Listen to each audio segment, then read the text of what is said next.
David Rojas, el fantasmólogo, presenta Historias de fantasmas.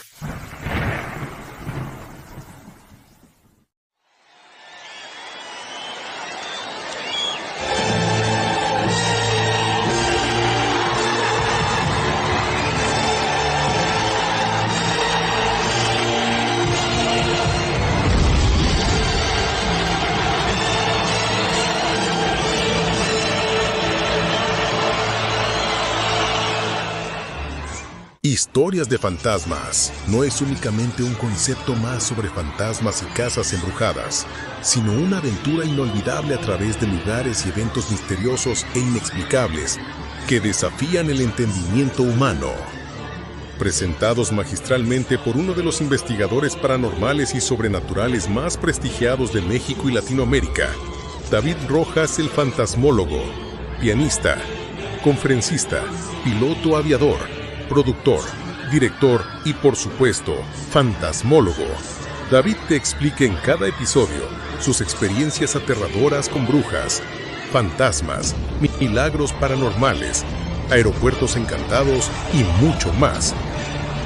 Así es que siéntate y prepárate para adentrarte al universo inexplicable, sobrenatural y escalofriante de Historias de Fantasmas.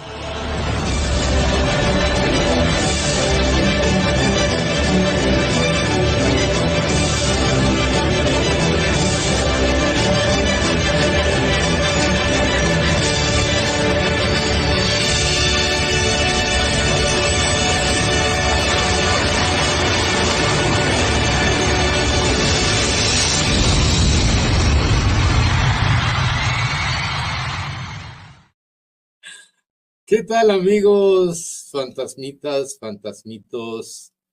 En esta noche previa al Halloween y demás días que consiguen, como por ejemplo lo que es el Día de los Muertos, los Santos Inocentes, etcétera. Creo que acabamos de pasar hace, qué sé yo, un par de días, cuando vienen a visitarnos nuestras mascotas, que todos hemos tenido por ahí algún perrito, un gatito, algún cerdito, algún patito, qué sé yo, que hayan sido nuestros compañeros durante mucho tiempo y vinieron a visitarnos. Me dio mucha nostalgia ver este video ahorita que acabamos de ver, que es uno de los intros que tenemos para nuestro programa, porque fue de las últimas ocasiones que me presenté en vivo. Justamente cuando todavía no empezaba la famosa pandemia que nos dio en la torre a todos. Perdí a dos de mis colaboradores más cercanos.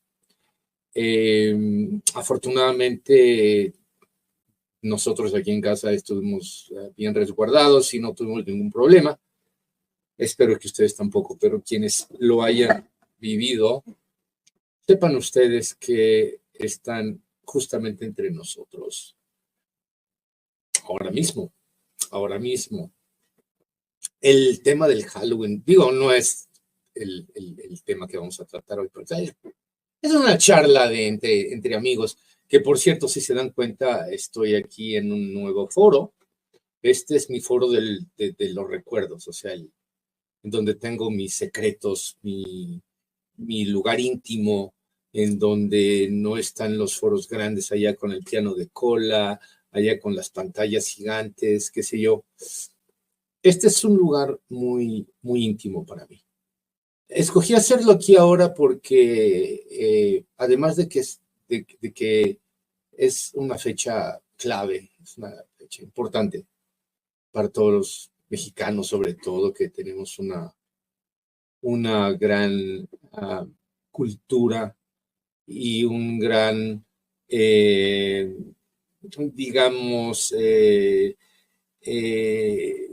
función de estar en comunicación con nuestros seres fallecidos, con nuestros muertos.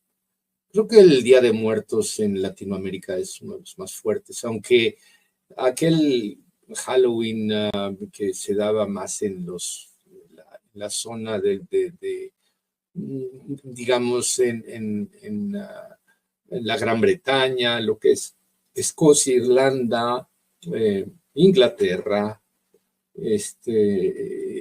digamos incluso hasta por allá por parte de Australia, se hacían aquelarres y las brujas y el truco, como decían, el trick or treat, o me das un dulce o te hago un truco. Es más de aquella zona. Hay algunos que son fanáticos, la verdad. Es un fanatismo verdaderamente absurdo, porque aquí en México, aunque lo adoptamos como el Halloween, ¿no?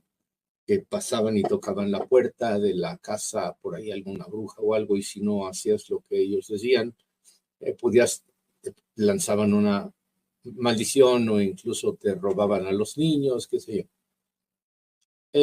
Aquí en México no, así es que, por favor, mañana van a empezar a venir los chavalines a tocar las puertas, mañana es 31, van a tocar las puertas, van a pedirte dulces. Yo en algún momento dado lo hice cuando vivía en Canadá. Aquí en México, pues, no recuerdo mucho de antes de que yo me fuera a vivir a Montreal. Fue una época difícil.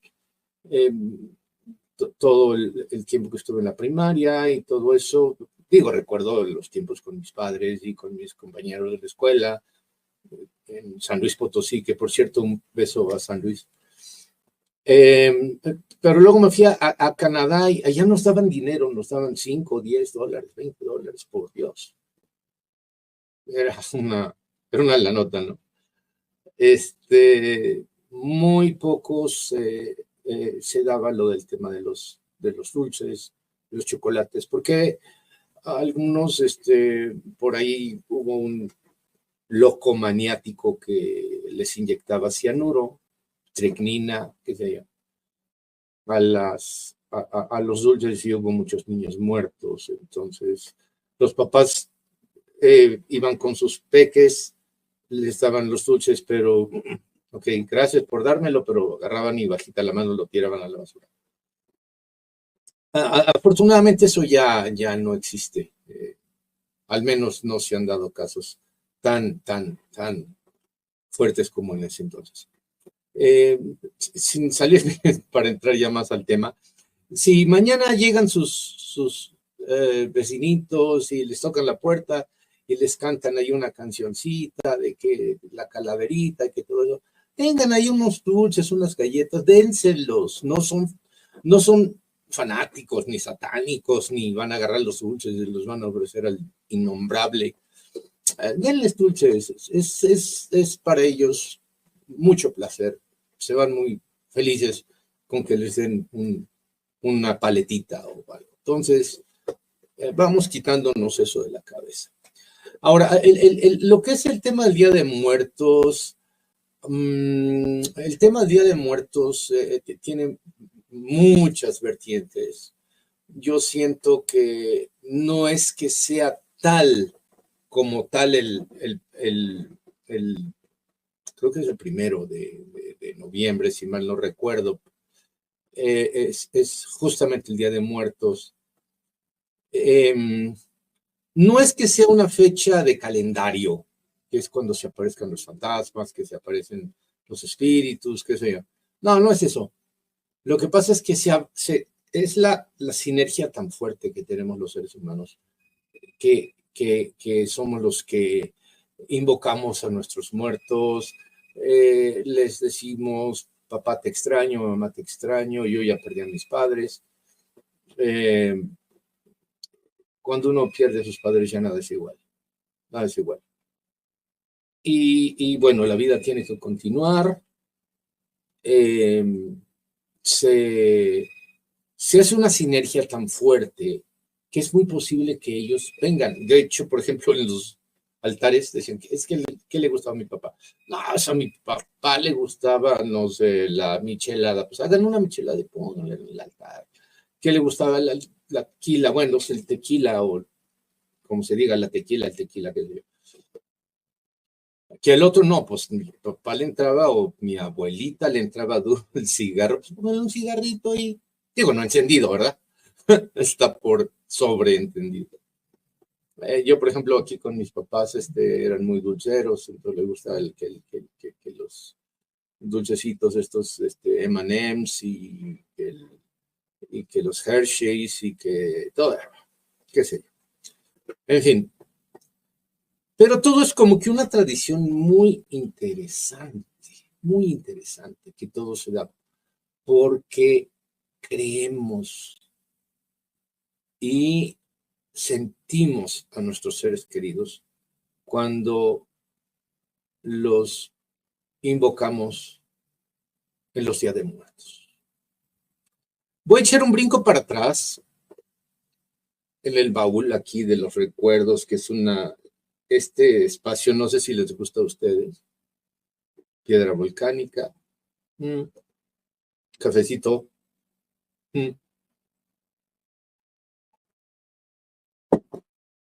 historias. ¿A quién no le gustaba escuchar historias de terror? En ese entonces yo me acuerdo, estaba yo recién regresado de Canadá, hablando por allá de 1983, 83 justamente. Y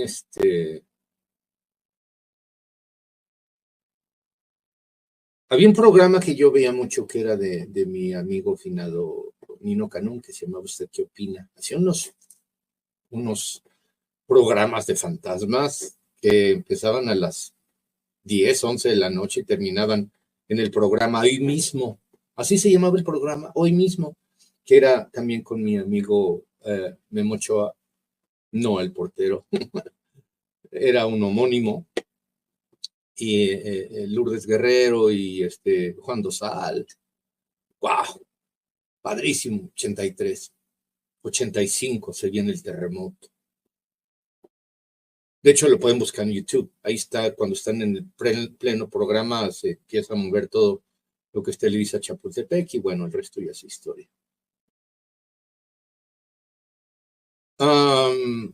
Yo siempre tenía mucha inquietud por lo que era la vida después de la muerte. Como ustedes se darán cuenta y como les había contado anteriormente, en 1998, posiblemente algunos ni siquiera habían nacido. En 1998 yo tuve un encuentro cercano con la muerte. Porque yo sigo siendo productor artístico, soy pianista clásico, soy capitán piloto aviador, que por cierto vamos a hacer un programa de mis experiencias que tuve cuando volaba. Cuando volaba hubo experiencias muy, muy duras, muy fuertes, hablando en el tema paranormal y sobrenatural. Ya platicamos. Y quienes no conocen lo que me sucedió en el 98, el 3 de junio del 98, échense un clavadito aquí en este mismo canal a un programa de History Channel.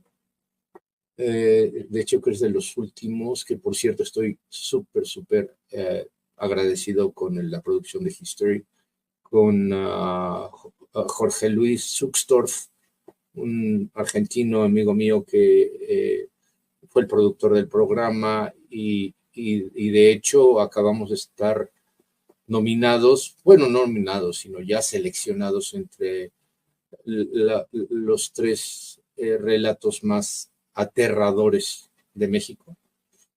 Entre ellos está La Dama de Blanco, justamente el especial que hice con History Channel. Véanlo. Digo, ya estar entre los 3 primeros. Está bien. Pero voy por el primero. Para muchos, ya estamos ahí, a otros todavía nos falta un poco. Digo, ya son 25 años de carrera. Creo que ya me lo merezco.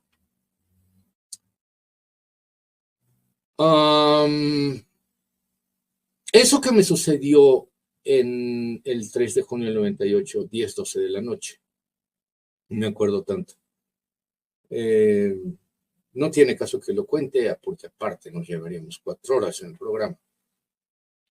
pero tuve una experiencia cercana a la muerte, en donde tuve un periodo en donde pasé unas etapas muy fuertes.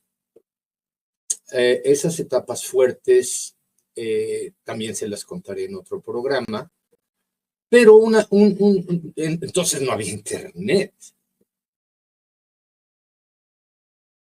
Me acuerdo que yo tenía en mi oficina en Maple Studios un fax.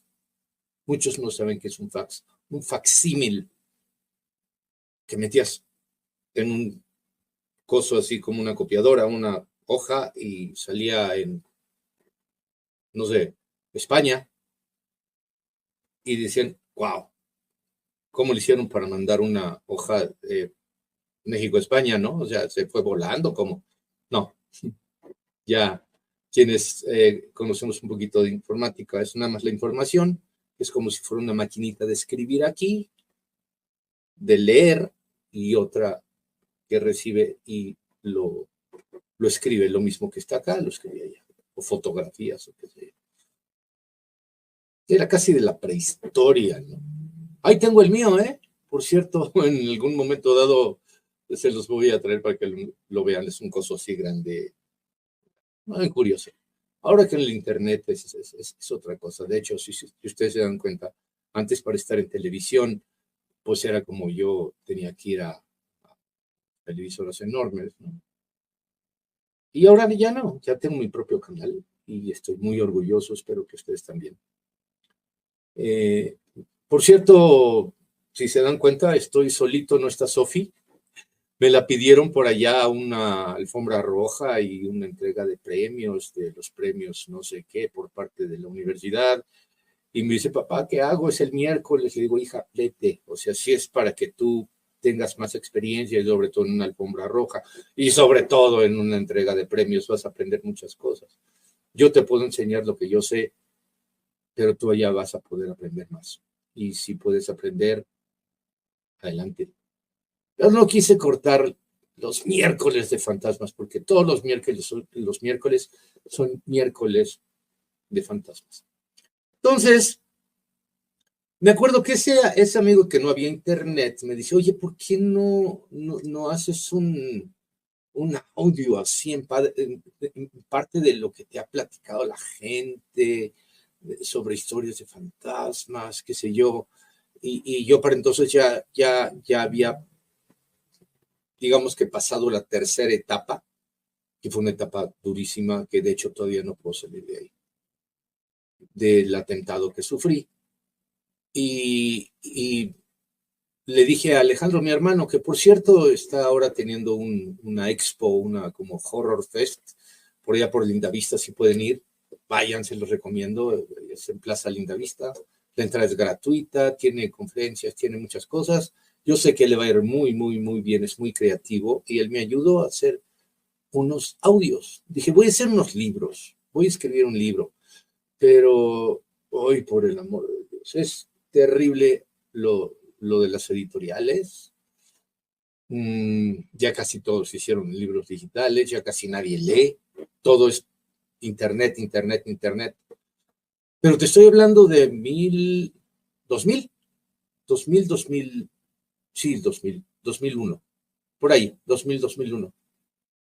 Muy cerquita de cuando tiraron las Torres Gemelas. Fue cuando yo estaba haciendo estos audios. ¿Y qué les parece si los escuchamos?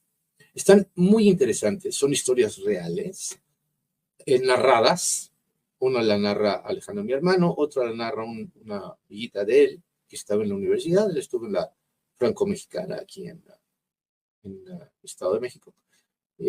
Ahora, bueno, ya es todo un caballero, ¿no? Ya con 2 hijas enormes, preciosas, mis sobrinas. Pero escuchen esto lo hice justamente porque ya tenía yo la inquietud de qué pasa después de la muerte. Como todos, tenemos una inquietud tremenda. ¿Qué pasa después de la muerte? Entonces, este es un relato verídico que se hizo una adaptación y que se llama Las Manitas. Pongan mucha atención, por favor.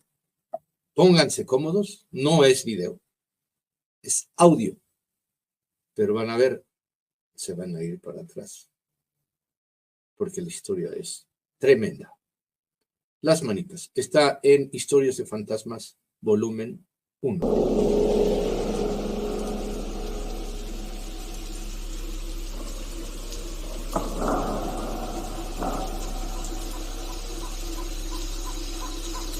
Desde esa noche mi vida cambió. Es muy difícil platicar todo esto ahora, pues sé que hay personas que piensan que solo es un cuento que inventé o tal vez una forma de llamar la atención.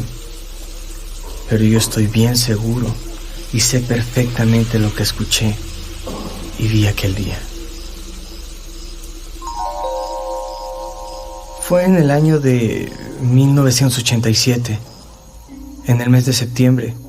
Lo recuerdo muy bien, porque en ese entonces mi novia vivía en Veracruz.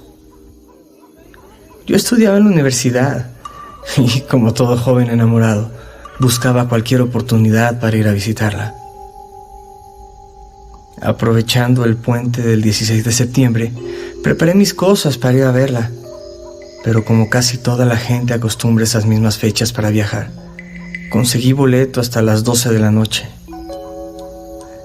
En realidad, eso no me molestó mucho, porque así llegaría justo cuando estuviera amaneciendo.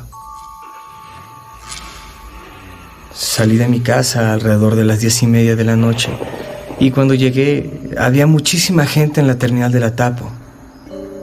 Pero curiosamente, el autobús en el que iba yo a viajar no estaba tan lleno.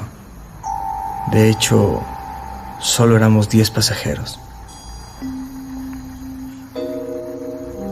El autobús salió como a las 12:15 y aproveché para ocupar 2 lugares e ir más cómodo. Pensé que me sería muy fácil poder dormir todo el camino, pero como estuve toda la tarde en casa, me quedé dormido un buen rato mientras veía la televisión. Y por lógica, a esa hora no tenía sueño. Me acomodé para leer unas revistas que compré en la terminal y me puse mis audífonos para oír música.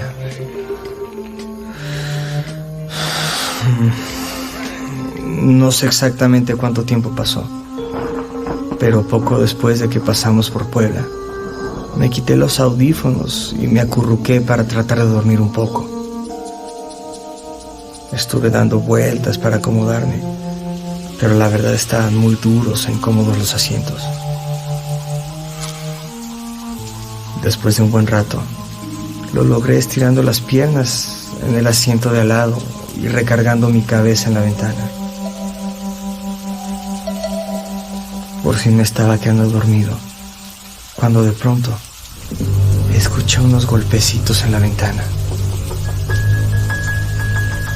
Muy sorprendido, abrí la cortina y me asomé, pero lo único que vi fue mi cara reflejándose en el vidrio.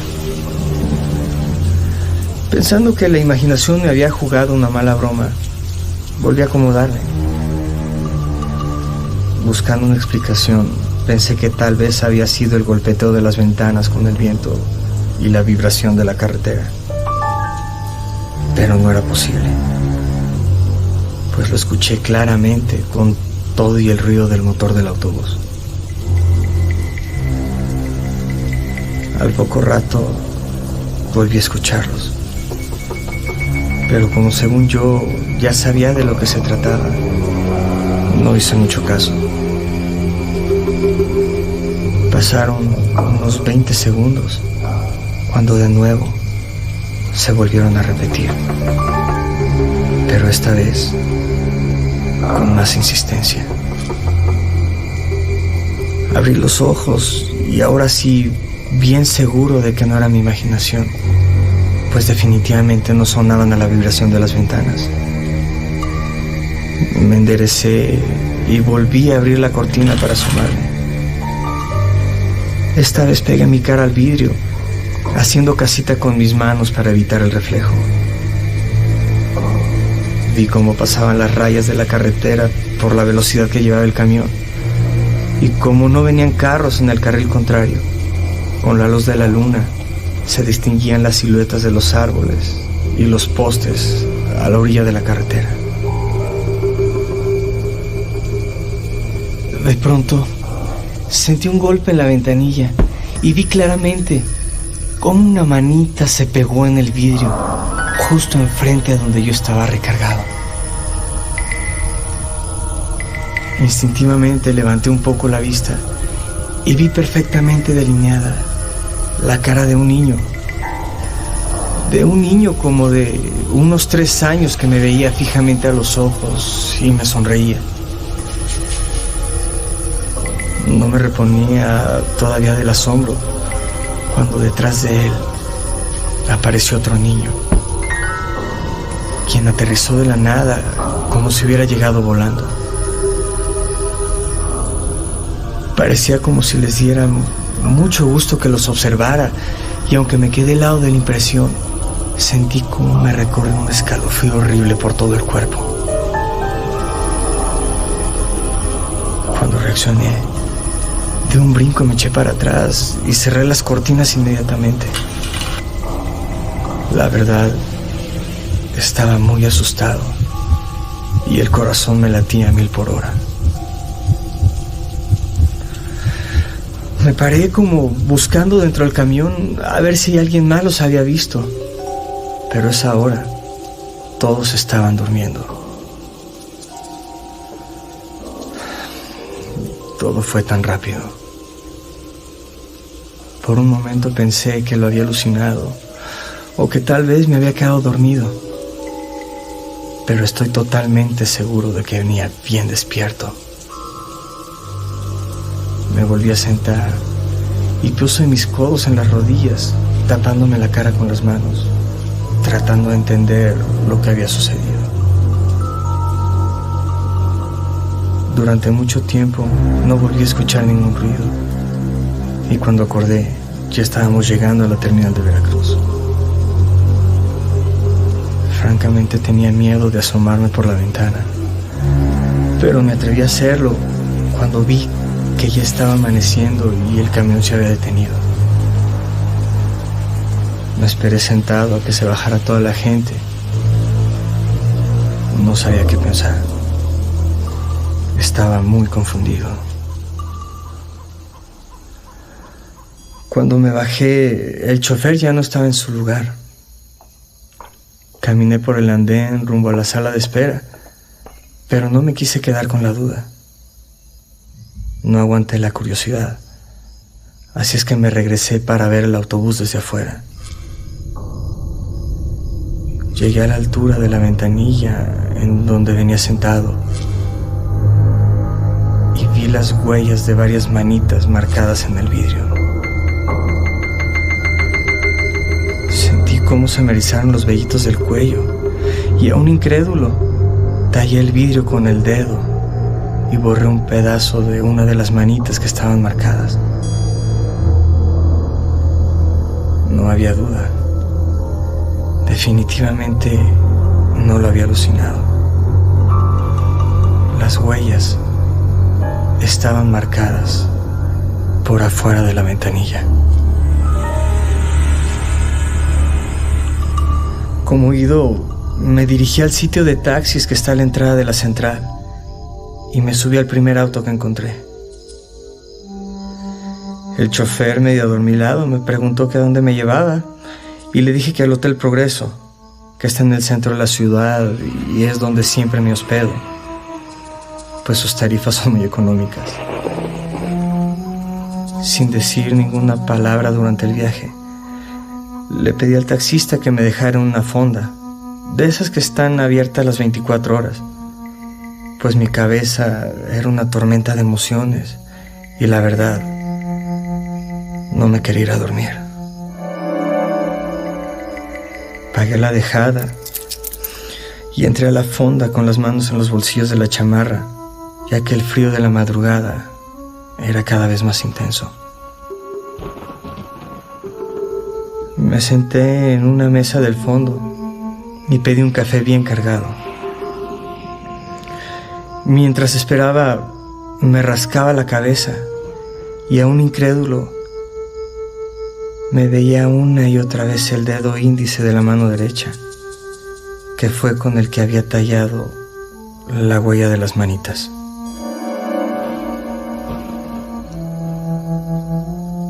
Como me dolía un poco la cabeza, saqué de la chamarra un par de aspirinas y busqué al mesero para pedirle un vaso de agua.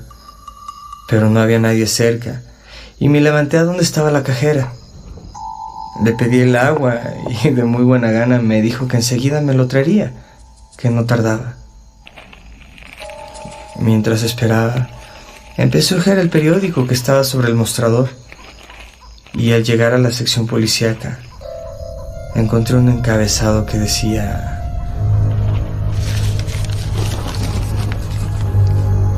hoy se llevará a cabo el funeral de los 2 niños que perecieron ayer en accidente automovilístico. Con mayor curiosidad, continué leyendo. Esta tarde sepultarán los restos de los 2 infantes, Raúl y Santiago, hijos de la conocida familia Sepúlveda, que resultaron muertos en fatal carreterazo mientras viajaban a la Ciudad de México la tarde de ayer, cerca del kilómetro 87. El ingeniero Sepúlveda y su esposa aún continúan en estado de coma y se reporta su estado como delicado, por lo que no podrán asistir al sepelio. La ceremonia se llevará a cabo a las 13 horas en la capilla del Panteón de Dolores.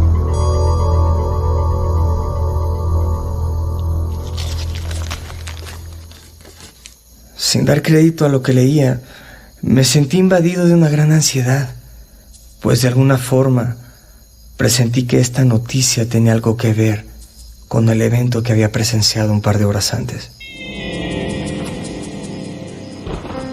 Más confundido y sin decir nada, salí de la fonda y me dirigí a la casa de mi novia. Me esperé a que dieran las 8 de la mañana y toqué la puerta. Como ya me esperaba, salió casi de inmediato y después de saludarnos, le dije que nos fuéramos a desayunar al café que está en la plaza principal, que tenía algo muy importante que platicarle. Con lujo de detalle, le conté lo que me había sucedido en el autobús y las noticias que había leído en el periódico. Muy seria me dijo que sí, que ya estaba enterada del accidente, pues era una familia muy conocida en el puerto. Tratando de no darle tanta importancia como para echar a perder mi viaje, intentamos platicar otras cosas e incluso fuimos al cine. Pero la verdad, yo no podía pensar en nada más que en los niños que se me habían manifestado en la carretera. Como a las 10 de la noche, después de pasar a dejarla a su casa, me senté en el lobby del hotel y me dispuse a escribir una carta para el ingeniero Sepúlveda y su esposa, explicándoles del extraño fenómeno y de mi presentimiento, que la aparición de los niños fue con la finalidad de que les hiciera saber que ellos estaban bien, que no sufrieran más y que borraran todo sentimiento de culpa por la tragedia. Yo de alguna manera sabía que pronto saldrían del coma y recibirían mi carta.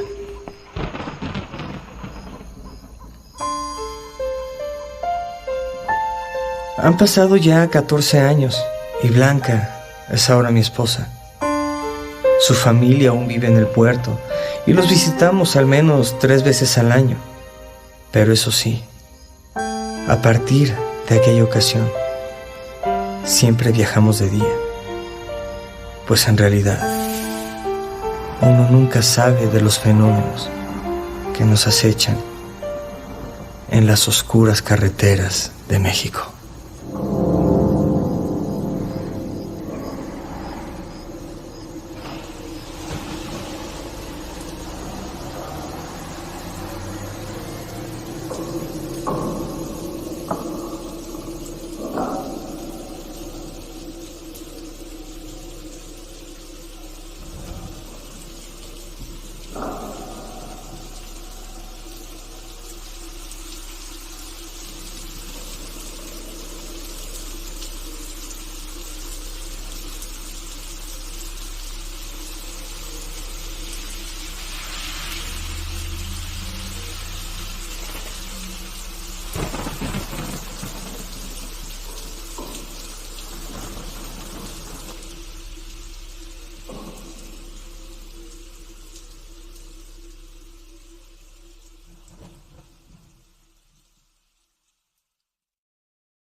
les decía que este tema de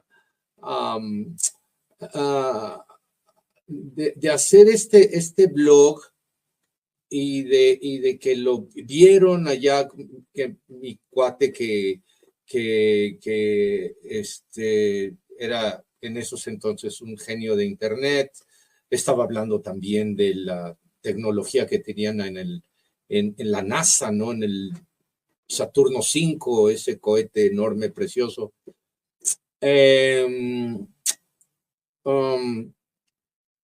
La tecnología que había en la cápsula del Apolo 11 es inferior a la que tiene ahorita un iPhone de última generación.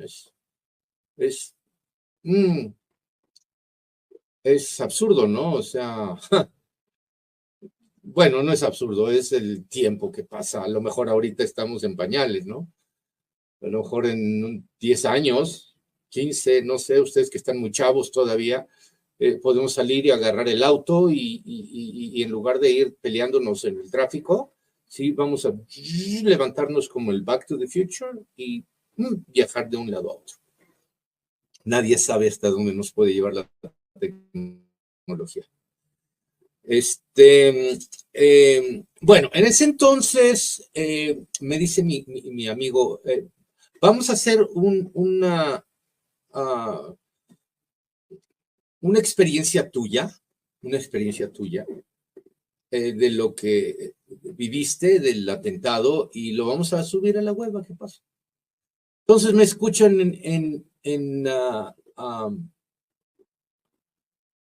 en Canal Infinito, en Argentina, unos chicos productores de un programa que se llamaba Get, y luego querían hacer uno que se llamaba GIP. Get era guía extraterrestre, y el de GIP es guía paranormal, pero pues no había mucho de dónde, no hay tela de dónde cortar. Ahorita ya hay investigadores serios, la verdad sí, conozco por ahí un par que son sumamente serios, sumamente capaces, pero hay otros que son bien chafas. No doy nombres, evidentemente, porque no quiero ni echarme enemigos ni nada, pero como decía mi papá, al que le quede el saco, que se lo ponga. Y al que no le queda, pues que lo haga a un lado, punto. Me ven en Canal Infinito, me invitan a hacer un programa y me ven ¿se acuerda aquel programa de La Mano Peluda que creo que todavía sigue por ahí con Gina y Nacho, que por cierto viven aquí como a 6 cuadras de mi casa, acá por Bellavista? Perdón. Chicos, entonces fue como un detonante. De ahí me invitaron a un programa que se llama Apague la Luz y Escuche, en la XW, que era la contraparte de La Mano Peluda. Estoy hablando del 2000, sí, más o menos, porque yo sufrí el atentado en el 98, pasaron como 2 años, 3 años en lo que yo medio pude empezar a caminar, porque de hecho le doy gracias a mi papá Dios, que no nada más que puedo caminar y que puedo, no nada más caminar, o sea, me voy al gimnasio y corro y hago sentadillas con 80 kilos. Pero pensaban que yo ya no iba a poder ni siquiera levantarme de una silla de ruedas. Por eso estoy tan agradecido con mi Padre Dios. Y bueno, no quiero hacer esto más dramático, pero sí es el baúl de los recuerdos. Acuérdense, es el baúl de los recuerdos. Me llaman un joven que tenía La Mano Peluda antes y se pasó a la XW. La Mano Peluda se pasaba en Radio Fórmula y la Apague la Luz y Escuche en la XW en Radiópolis, Tlalpan 3000, por allá, a media cuadra del Estadio Azteca. Yo estoy de acá. de un extremo a otro de la Ciudad de México. Bueno, empecé a ir y yo dije, "Ay, por Dios, yo soy músico, ¿cómo? O sea, ¿qué voy a hacer? ¿Cómo voy a hablar? ¿De qué voy a hablar?" Y pues no tenía backup, o sea, no tenía quien me, me echara ganas, ¿no? Mis padres en San Luis, mi hermano recién casado con su hija, estaba, bueno, no casado con su hija, con su esposa, pero cuidando a su hija todo el tiempo. No, ah, bueno, llego al programa y me recibe, de hecho me llamó, no sé si anda por ahí, ¿cómo se llamaba este chico? Muy, muy talentoso, muy visionario. Um, ah, ¿Cómo se llama? Charlie de la Mora. Charlie de la Mora fue quien me habló. Perdón, me habló. Y luego me habla Nino. Y quien era el conductor del programa de Apague la Luz y Escuche era mi queridísimo amigo Rubén García Castillo, que en paz descanse. Hicimos muchos programas ahí, muchos programas. Posteriormente Rubén salió, se terminó Apague la Luz y Escuche, y entonces mi cuate, porque sí fue mi cuate que nos íbamos a comer, le fascinaba comer en un restaurante de por ahí de por Polanco. Y me dice, oye, David, ahí nos vemos. Sí, claro, nos vamos ahí. Juan Ramón Sáenz, yo creo que sí lo recuerdan. Yo siempre le dije JR, sí, porque todo el mundo, Juan Ramón y Juan Ramón Sáenz y señor Sáenz, para mí era JR, siempre fue JR. Lo extrañamos. Aunque él nunca fue un investigador, ojo, él era un periodista, un gran periodista de Radio Fórmula, pero él me dijo, yo no me ensucio las botas como tú para meterte a muchos cementerios, qué sé yo.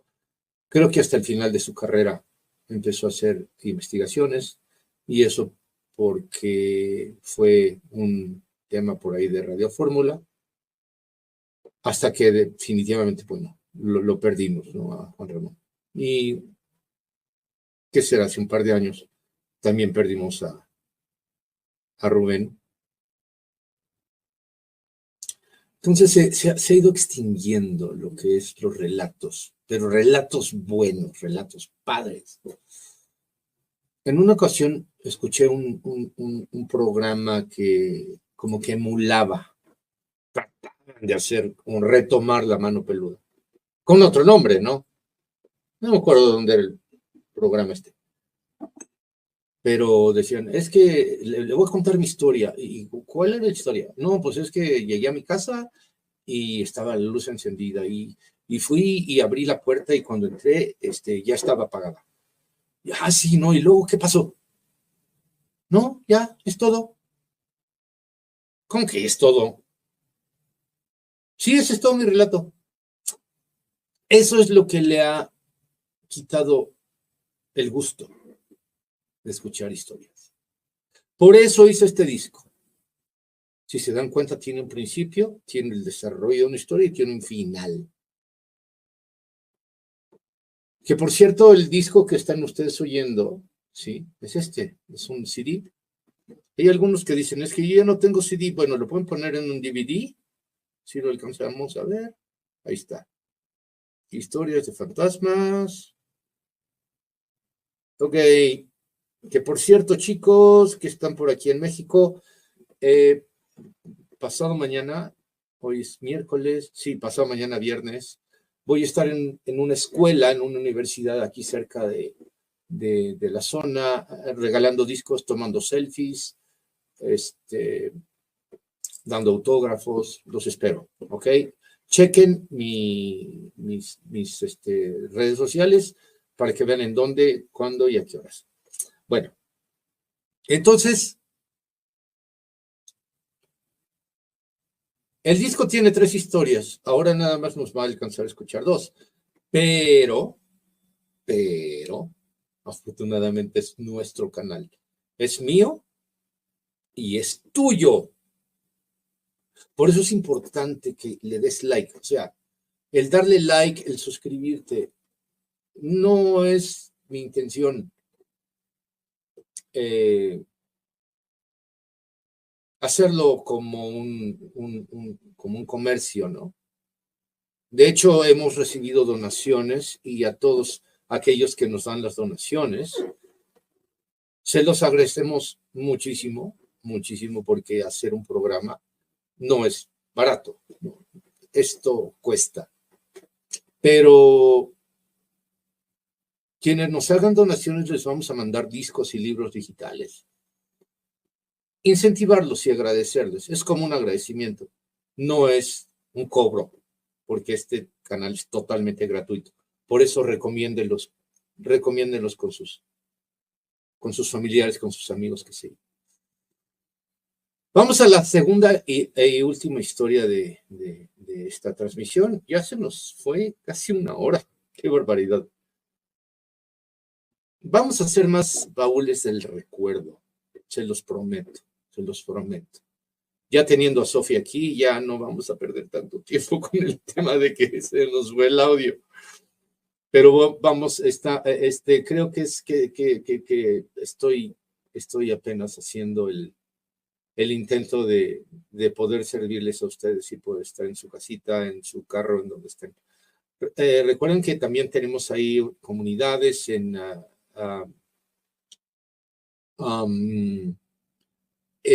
WhatsApp, en Facebook, y nos pueden escuchar las historias si las quieren escuchar en línea, las pueden escuchar en iBooks y en Spotify.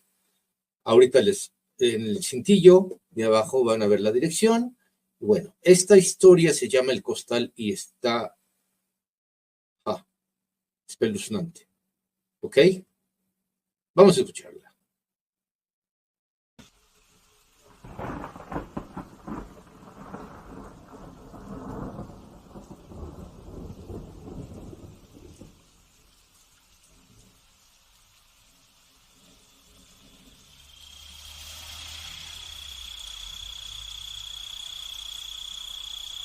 No recuerdo exactamente cómo empezó todo, pero desde niña hemos vivido mi mamá y yo solas. Mi papá murió antes de que yo cumpliera 1 año y siempre andamos juntas para todos lados. Algo que siempre me llamó la atención es que cada vez que salíamos de vacaciones o teníamos que viajar a algún lado, mi mamá nunca ha querido ir por carretera. A menos que sea en autobús, en bola con mis tíos y mis primos, pero eso sí, jamás, por ningún motivo, ha querido viajar de noche. Francamente no sé cómo empezar, pues hasta hace poco supe la verdad, y eso me hizo entender muchas cosas. La Navidad del año pasado vino a México mi familia de San Luis Potosí, pues allá viven todos, y ese año decidieron pasarla con nosotros en la capital. Esa misma noche, la abuela nos invitó a que fuéramos a su casa para pasar el año nuevo y el resto de las vacaciones. Obviamente, ellos venían en un solo auto, y para caber todos había que llevarnos el mío. A mí me encantó la idea del viaje, pero mi mamá se negó a salir y comenzamos a discutir. Se puso muy terca y, francamente, nos peleamos muy feo. La abuela me llevó a su cuarto y trató de explicarme el por qué mi mamá actuaba de esa forma. Fue entonces cuando entendí qué es lo que pasaba y lo que en realidad sucedió la noche en que murió mi papá. La abuela comenzó diciendo que hace 27 años, cuando yo tenía como 10 meses, le dieron un aumento a mi papá. Él trabajaba en una exportadora de acero y gracias a Dios le estaba yendo muy bien. Desde hacía tiempo quería comprarse un coche nuevo y un día Llegó a la casa en una camioneta Gremlin color naranja. Mi mamá se puso bien feliz. Y de hecho tengo unas fotos de ese día en la que estamos mi mamá, mi papá y yo en sus brazos. Según cuenta la abuela, esto fue poco antes de la Semana Santa. Durante esas vacaciones, mis papás organizaron un viaje a Zacatecas, dizque para estrenar la Gremlin.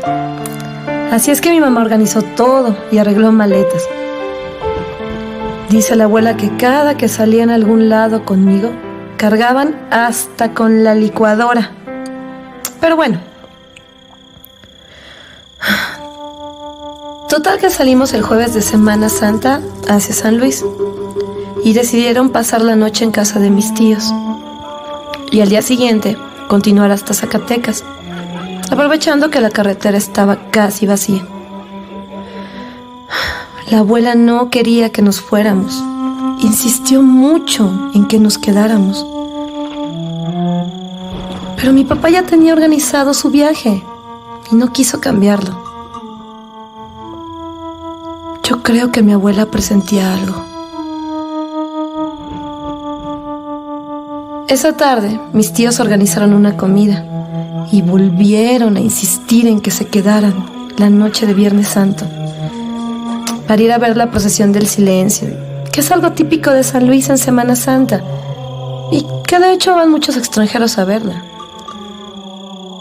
Pero no lograron convencerlos.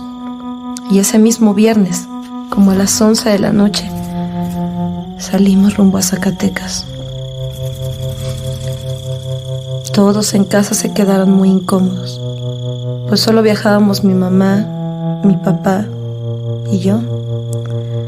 Y a esa hora de la noche, cualquier cosa que ocurriera sería muy peligroso. Y así fue.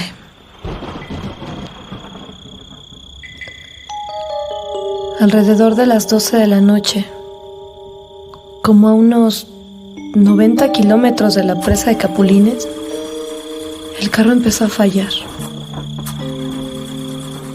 Como era nuevo, mi papá pensó que sería muy fácil de arreglar, pues seguramente era cualquier tontería. Se bajó del coche y alumbró con una linterna. Movió algunos cables, pero nada. Volvió a bajar el cofre y se metió de nuevo. Hace un frío de los 1000 diablos.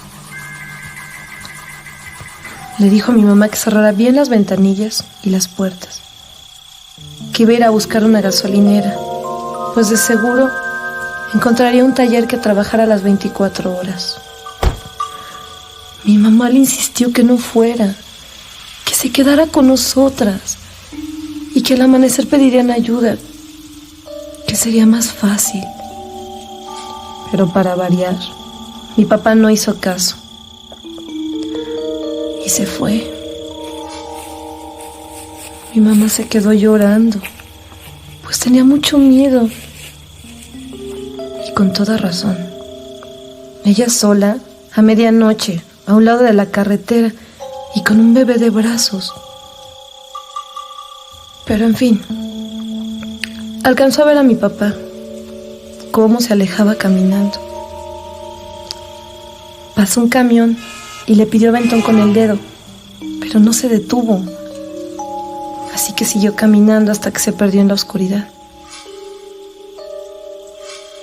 Después de un rato se acomodó, me abrazó y se puso a cantarme hasta que se empezó a quedar dormida. De pronto, algo le llamó la atención. Se enderezó y miró a lo lejos. Vio unas luces que se movían de un lado a otro. Por un momento pensó que se trataba de el reflejo de algún carro o camión que venía por la carretera. Volteó hacia atrás y hacia adelante, pero no vio nada.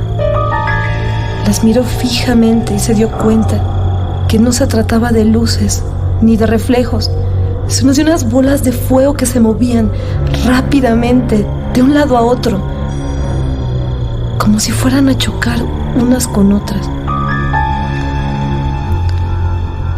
Pensó que tal vez se trataba de campesinos, que estuvieran tomando y jugando con antorchas. Esto le dio mucho miedo, pues no se fueran a acercar a lastimarnos o a hacernos algo.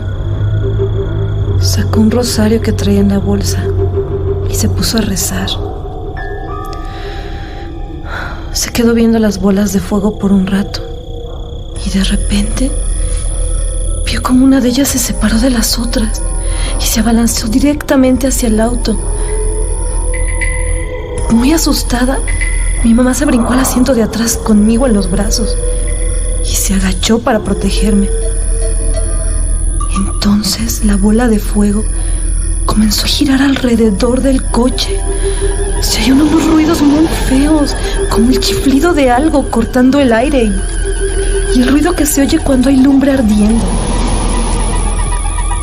El objeto se movía muy lentamente y luego se balanceaba de arriba a abajo y de un lado a otro. De pronto, sintió como golpeó varias veces contra el carro. No como queriendo entrar, sino por los movimientos tan bruscos que hacía. Aterrada, mi mamá no quería ni levantar la cara. Pero aunque cerrara los ojos, veía todo el carro iluminado por la intensidad del fuego. Repentinamente, todo se oscureció y quedó en silencio.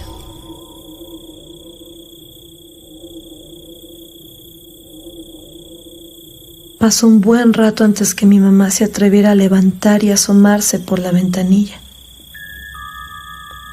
Cuando lo hizo, ya no había nada. Limpió con la mano el cristal, que estaba empañado por el frío que estaba haciendo. Afuera vio a lo lejos solo la tierra seca y los árboles viejos. Irónicamente, el cielo estaba muy despejado, estrellado. La noche era hermosa. Quién sabe cuánto tiempo pasó. No paraba de llorar, pero se recostó de nuevo hasta que se quedó dormida. Como eso de las 5:30 de la mañana, alguien le golpeó la ventana. Se enderezó de inmediato, pensando que ya había regresado mi papá. Pero no era él. Era una anciana que tiene un aspecto muy extraño. Estaba vestida de negro y traía un rebozo de color gris, bastante maltratado y sucio. Andaba descalza. Su cabello era largo y muy canoso. Y su cara y sus manos estaban muy arrugadas, cuarteadas y resecas por la edad y la tierra. Le sonreía y le hacía señas. Mi mamá no quiso abrir el vidrio. Le gritaba y le decía con las manos que no tenía nada, que se fuera. La anciana insistió. Parecía como si no entendiera lo que mi mamá le decía. Y seguía pegándole al carro, manoteando, como insistiendo en decirle o enseñarle algo. De pronto, la anciana dejó de insistir. Se hizo para atrás y, sin dejar de sonreír ni de mirar a mi mamá, levantó con la mano un costal que traía. Con la otra lo abrió y metió la mano. Mi mamá pensó que seguramente iba a sacar algo para venderle. Pero lo que la mujer sacó fue la cabeza de mi padre. La tenía agarrada del pelo, aún sangrando. con los ojos entreabiertos y una mueca de infinito terror.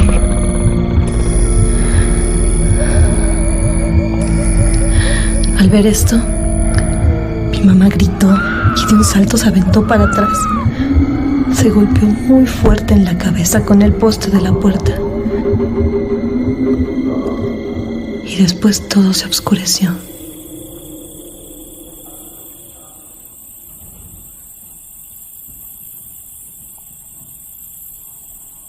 Cuando reaccionó, ya había amanecido. Tal vez lo despertó mi llanto. Me abrazó muy fuerte y temblando me tapó muy bien, pues hacía mucho frío. Se asomó por la ventanilla y vio que un oficial de la Policía Federal de Caminos se había detenido y venía caminando hacia nosotros. Abrió la puerta y salió corriendo.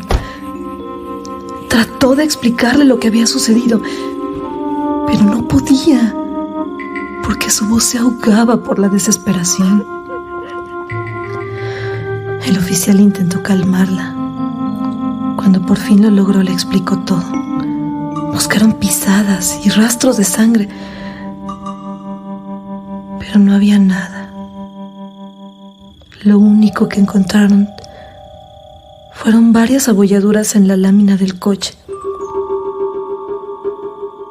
Y curiosamente, donde estaban los golpes, la pintura estaba quemada.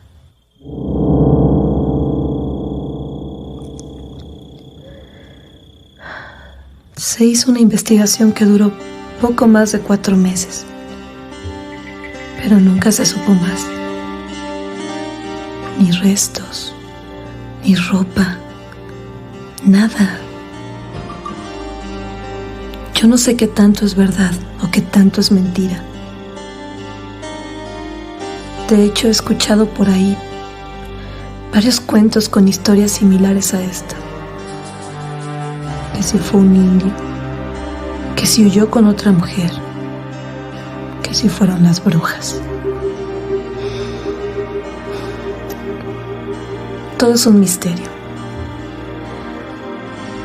Lo único que sé es que por alguna razón mi mamá nunca más ha querido viajar en un auto desde esa noche. También sé que es mucha la gente que ha visto esas bolas de fuego que bailan a lo lejos, en el horizonte, dentro del bosque. Pero sobre todo sé que mi papá ya no está con nosotras.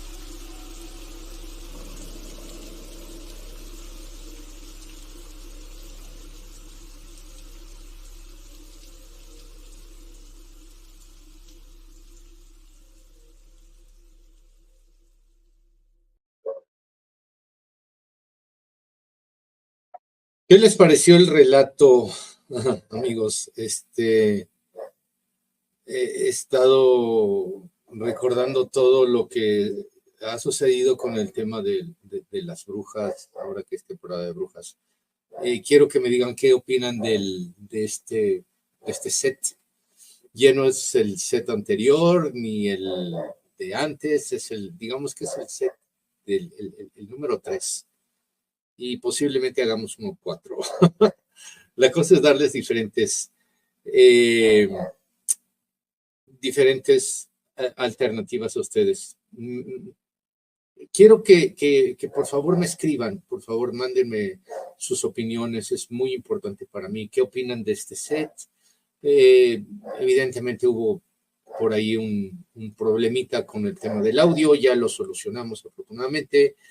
Cuando llegue Sofi, bueno, ya vamos a hacer 2, porque ahorita estoy como que tocando la 9ª sinfonía y aparte dirigiéndola y aparte narrándola y aparte todo. No es complicado, pero es padre, ¿no? Es padre saber hacer un poquito de todo. Aquí estoy viendo los comentarios, me interesan mucho los comentarios. ¿Qué les parecen los relatos? Estos relatos, les recuerdo, se hicieron en el 2001, 2002, por ahí. Les digo que apenas acababa de pasar lo de las Torres Gemelas, que fue el 11 de septiembre del 2001. Entonces estamos hablando de hace casi 25 años, 24 años. Muy buen trabajo de mi hermano Alejandro. Yo hice la música, de hecho la música y los efectos que escuchan los hice yo en mi estudio de grabación en Maple Studios, que sigue vigente y hacemos muchas masterizaciones y cosas y qué sé yo, pero vayan a ver su expo, está en Linda Vista, se las recomiendo mucho, espero que le vaya muy bien. Estoy viendo aquí algunas opiniones, es muy importante que nos mande sus opiniones. Nos dice Luz Alfredo, bueno, Edgar Luis, una historia muy fuerte, da miedo, nos dicen por ahí que es una excelente historia, y sí, la verdad es que sí, y fue algo, Cintia Martínez, buenas noches, saludos, dice Antares, muy buen relato, gracias Antares. Y Luis Alfredo me dice, muy aburrido. Yo prefiero ver relatos tipo película como en Discovery. Luis Alfredo, en gustos se rompen géneros. A mí me gusta más escuchar y imaginarme yo. A ti te gusta más verlos como en Discovery. Posiblemente la alternativa sería ir a ver El Conjuro, ir a ver Annabelle o qué sé yo, el cine. Pero bueno, si te gusta eso, muchas gracias por haber estado con nosotros. Te agradezco tu opinión. Si te pareció muy aburrido, discúlpame. No era mi intención de que te aburrieras. Bueno, creo que estamos ya llegando al final. Ya llevamos casi 1 hora y media de programa. Les agradezco muchísimo. Acuérdense, mañana van a pasar los chiquitos para pedir dulces. Les recuerdo, no son satánicos ni nada. Cuando ves su carita feliz que vienen disfrazados y les das un dulce o una paleta o una moneda, qué sé yo, su carita es muy gratificante. Les agradezco muchísimo y les sigo pidiendo, por favor, que se metan a las redes, que nos den like, que se suscriban, que siga creciendo la fraternidad, ¿no? Ya no es comunidad, ya es una fraternidad. Y también en nombre de mi queridísimo Daniel Muñoz, le pido muchísimas disculpas, pero si ahorita me hice bolas yo solo, si tengo un invitado, por Dios. Espero que haya tenido el performance que yo esperaba, cuando menos para servirles a ustedes. Ustedes son los dueños del programa. Realmente, ustedes hacen el programa. Ya el próximo miércoles va a estar Sofi y vamos a continuar con el calendario como estaba. El próximo miércoles, porque todos los miércoles son miércoles de fantasmas, vamos a estar transmitiendo el Triángulo de las Bermudas y el vuelo 19, que es un caso enorme, Ya tengo por ahí en mente también hacer el del monstruo del lago Ness, el Bigfoot, o sea, el pie grande, y tengo un especial de sirenas. Entonces, este es y seguirá siendo el programa de fenómenos paranormales e inexplicables.